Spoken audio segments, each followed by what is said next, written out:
আমাকে বাইরে থেকে যেমন দেখা যায় আমি ভিতরের মানুষটা এমন না। ভিতরে কিরকম? যতটুকু জানেন অতটুকু থাক, বাকিটা তো ব্যক্তিগত। মানুষ সবচেয়ে বেশি কিসের প্রেমে পড়ে জানেন? কিসের? কথা। একটা মানুষের কথা বলার ধরন, শব্দচয়, এগুলো আরেকটা মানুষকে আকৃষ্ট করে। আর আমার মনে হয় আপনি সে ব্যাপারে অনেক দক্ষ।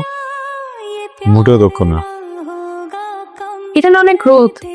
চলেন অমিত বলছে ভালো লাগা খারাপ লাগা চলে গেল। চল।